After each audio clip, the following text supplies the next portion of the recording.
اسلام کے معنی بات ماننا. اسلام کا کیا معنی ہوتا ہے؟ الاسلام و گردن نہادن بطاعت. کہ اسلام کا معنی یہ ہے کہ اللہ کے اطاعت اور تابعداری کا نام آوے کہ اپنی گردن جھکا دے کہ میں تابع ہوں، میں تیار ہوں، جو حکم ہوگا وہی کروں گا. اسے مسلم کہتے ہیں. مسلم تو مسلم کون؟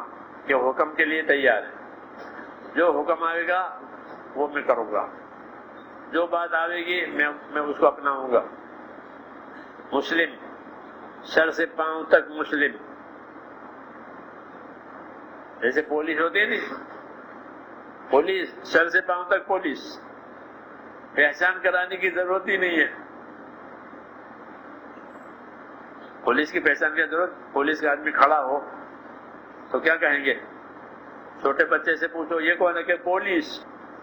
اس کی پہچان کی ضرورت ہی نہیں ہے. کیوں؟ کہ وہ پولیس سر سے پاؤں تک پولیس ہے، سرکار کے تابع ہے. جی ہاں، اس لیے وہ سب پہچانتے ہیں یہ پولیس. یہ کہ مسلم، ایسے مسلم کیسا کہ سر سے پاؤں تک مسلم. اس کو کھڑا کرو کون کہ مسلم. اللہ نے ان کا نام مسلم رکھا. اسلام بات ماننے والا. تو اس کے لباس میں، اس کے ہر چیز میں اللہ کی بات ماننے کی بات، ہر چیز کہ اسے کھڑا کرو کہ کون ہے کہ مسلم. کہ اللہ نے تمہارا نام مسلم رکھا، اس لیے اللہ نے پسند کر کے ہم کو دین دیا ہے. تو اب ہمیں کیا کرنا ہوگا کہ اللہ کو راضی کرنے کے لیے اپنے آپ کو دین پر اور دین کی محنت پر لگانا ہوگا. یہ ہماری ذمہ داری ہے. ہاں، محنت ہوگی تو اس کے نتیجے آئیں گے، اس کے پھل آئیں گے. محنت نہیں ہوگی اس کے نتیجے نہیں آئیں گے، باتیں ہوگی. دیکھو دنیا میں جتنے بول بولے جاتے ہیں ہر بول کے ساتھ محنت ہوتی ہے. مثلا تجارت ایک بول ہے زبان کا، لیکن اس کے ساتھ بہت لمبی چوڑی محنت تجارت کے لیے ہو رہی دنیا میں. تو لوگ تجارتوں سے مالدار ہو گئے. ہاں، ایسے زمینداری ایک بول ہے، اس کے ساتھ محنت. زمیندار ہے، زمین سے مال آتا ہے، زمین سے مال آتا ہے، مالدار ہو گئے، بڑا زمیندار ہے. ایسے ہی میرے دوستوں جس طرح زمینداری اور دکانداری اس کے ساتھ محنتیں ہیں کہ ایمان بھی ایک بول ہے. ایمان ایک بول، اس کے ساتھ بھی محنت لگی ہوئی ہے. جب ایمان کی محنت کریں گے تو ایمان والے پھل آئیں گے.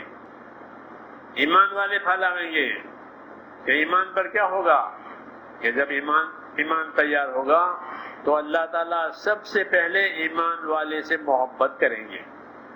پہلی بات اللہ ایمان والوں سے محبت کرتے ہیں. واللہ یحب المؤمنین. کہ اللہ تعالیٰ ایمان والوں سے محبت کرتے ہیں. کلمہ پڑھا لا الہ الا اللہ محمد رسول اللہ، ایمان کا کلمہ ہے. تو کلمے کی محنت. تو کلمہ پڑھ لیا، اللہ کو اللہ مان لیا، رسول کا مان لیا، کہ آپ اس کی محنت کرو. جیسے زمین آئی زمین کی محنت ہو گئی، تجارت آئی تجارت کی محنت ہوئی، تو اس کے پھل آتے ہیں، نتیجے آتے ہیں. ایسے ایمان کی محنت ہوئی کہ ایمان کے پھل آئیں گے، کہ اللہ محبت کریں گے، کہ اللہ ایمان کی برکتیں دیں، ایمان کی برکتیں دیں گے. ہاں، ایمان میں بڑی برکتیں ہیں کہ اللہ کا خوف آتا ہے ایمان کی وجہ سے، یہ بڑی برکت. پھر ایمان کے بعد کہ ایمان آیا اب اللہ کی عبادت کرے گا، کیونکہ ایمان کا تقاضا ہے کہ اللہ کی عبادت کی جاوے، نمازیں ادا کی جاویں، زکاتیں ادا کی جاویں. ہاں، مال دیا ہے اللہ نے تو مال سے عبادت کرے، جان دیا تو جان سے اللہ کی عبادت کرے. اب جان مال صحیح لگنے لگا کہ اللہ تعالیٰ جان مال کے صحیح لگنے پر اب زمین آسمان کی برکتیں عطا فرمائیں گے. وَلَوْ أَنَّ أَهْلَ الْقُرَىٰ آمَنُوا وَاتَّقَوْا لفتحنا علیہم برکات من السماء والارض، کہ یہ شہروں میں رہنے والے لوگ اگر اپنی زندگی ایمان والی بناوے، اپنی زندگی تقوی والی بناوے، اللہ کے ڈر والی، اللہ فرماتے ہیں ہم اس کو آسمانوں سے بھی برکتیں دیں گے، زمین سے برکتیں۔ لوگ برکتوں کے طلبگار ہیں کہ برکت کی دعا کرو، ہمارے گھر چلو تاکہ آپ کی برکت آوے۔ ہاں یہ صحیح بات ہے، اللہ کے نیک بندوں کی برکت ہوتی ہے، اس کا انکار نہیں ہو سکتا، لیکن اللہ تعالیٰ نے تمام بندوں کے لیے برکت کے اسباب بتا دیے تاکہ سب کو برکت ملے۔ یہ برکت کے کیا اسباب ہیں؟ کہ اپنے اندر ایمان پیدا کرو، اپنے اندر خدا کا خوف پیدا کرو، اور ایمان والی خدا کے خوف والی زندگی گزارو، اس کا حق ادا کرو، کہ پھر آسمان سے ایسا پانی برسے گا جو برکتیں لاوے گا، اور زمین اپنی برکتیں ظاہر کرے گی۔ کسی زمانے میں زمین اور آسمان سے پانی برستا تھا اور زمین سے برکتیں آتی تھی، بڑی بڑی برکتیں۔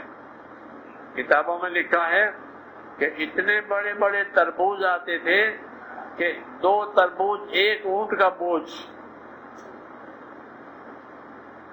2 تربوز ایک اونٹ کا بوجھ، ایک تربوز ادھر ایک تربوز ادھر، اونٹ لے کر چلتا، اتنے بڑے تربوز۔ کیا بات ہے کہ زمین کی برکت ہے۔ ایک گیہوں کا دانہ کھجور کی گوٹلی کے برابر، کھجور کی گوٹلی، گیہوں کا دانہ اتنا بڑا بڑا، ایسی برکتیں آتی۔ جی ہاں زمین میں۔ پھر جب گناہ ہو گئے تو گٹ گئی۔ کیوں گناہ ہو گئے؟ تو تنگ کر دیا، سناتے رہے تھے۔ جی ہاں ایمان کی برکتیں ہوتی ہے، ایمان کی محنت کی برکتیں ہوتی ہے۔ برکت کا اثر یہ ہوتا ہے کہ جب اللہ برکت دے گا تو دنیا کے مسئلے آسان ہو جائیں گے، اور جب اللہ برکت کھینچ لے گا تو دنیا کے مسئلے بڑھ جائیں گے، آدمی پریشان ہو جائے گا، مال بھی بڑھے گا، چیزیں بھی بڑھے گی، لیکن برکت کھینچ لی ہے، الجھن ڈال دی ہے، تو الجھنوں کے ساتھ زندگیاں گزرے گی۔ برکتیں کھینچ لی ہے، کیوں؟ گناہ کی ہے، اور دین کا حق ادا ہوا ہے کہ پھر اللہ برکتیں ڈالیں گے تو مسئلے آسان ہو جائیں گے، ضرورتیں آسان ہو جائیں گی، برکت کا اثر ہے، اور آخرت بن جائے گی۔ برکت کا اثر کہ اپنی دنیا سے مسلمان آخرت بنا لے گا، مال کو اللہ کے راستے میں، جان کو اللہ کے راستے میں، مال کو اللہ کے حکم پر، جان کو اللہ کے حکم پر، بندوں کی خدمت پر، ہاں بندوں کی مدد پر لگاوے گا تو پھر اللہ اس کا اور دیں گے۔ یہ ذمہ داری ہے ہماری کہ ہماری جان مال میرے دوستو اللہ پر، اس کے دین پر لگے، اور اس طرح لگے کہ دین ہماری زندگیوں میں آوے اور دین اللہ کے بندوں کی زندگیوں میں آوے، نہیں تو دھوکہ ہوگا کہ فانی سے فانی بنایا، فنا ہونے والی دنیا سے فنا ہونے والی چیزیں بنی اور آخرت میں بنی اور زندگی پوری ہو گئی۔ کہ ایسا نہیں، مسلمان ہے کہ اپنی زندگی سے اپنے آخرت بناوے، مال کو وہاں خرچ کرے جہاں اللہ نے حکم دیا ہے۔ مسلمان کا مال کہاں خرچ ہوگا؟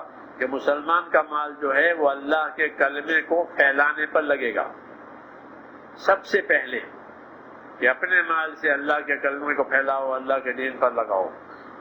مسلمان کی جان کہاں لگے گی؟ کہ اللہ کے کلمے کو بلند کرنے پر لگے گی، کہ اللہ کا کلمہ بلند ہو جاوے، نمازیں زندہ ہو جاوے، روزے زندہ ہو جاوے، حج زندہ ہو جاوے، زکوٰۃ زندہ ہو جاوے، سچائی زندہ ہو جاوے۔ مسلمان کی محنت اس پر لگتی ہے۔ دوسرے نمبر میں اس کے جان مال اللہ کے مخلوق کی خدمت میں لگتی ہے کہ میرے مال سے اللہ کے مخلوق کو فائدہ ہو جائے۔ اور تیسرے نمبر میں کہ اس کی جان مال اپنی ضرورت پر لگتا ہے، اپنی ضرورت پر لگاتا ہے، تاجر ہو کے تجارت کرتا ہے، زمیندار ہو کے زمینداری کرتا ہے، ہنر والا ہے تو اپنا ہنر کرتا ہے، اپنی جان مال اس پر لگاتا ہے، وہ کماتا ہے اور کما کر کے پھر لگاتا بھی ہے۔ اس لیے اللہ تعالیٰ ان کی کمائیوں میں برکتیں دیتے ہیں، کیونکہ استعمال صحیح ہو رہا ہے مال کا، استعمال صحیح ہو۔ مسلمان جب اپنے اسباب کو اللہ پر لگائے گا، اللہ ان کے اسباب میں برکتیں دے گا، اور جب اپنے اسباب کو فضول خرچی پر لگائیں گے تو اسباب بڑھ جائیں گے اور برکتیں چھینی جائے گی، الجھنیں آئے گی۔ اس لیے رسول صلی اللہ علیہ وسلم نے جان مال خرچ کرنے کا طریقہ بتایا کہ اپنی جان مال کو اللہ کے دین پر لگاؤ تاکہ دین زندگیوں میں آوے، پھر برکتیں آئے گی، پھر دعائیں قبول ہوگی، پھر محبتیں پیدا ہوگی۔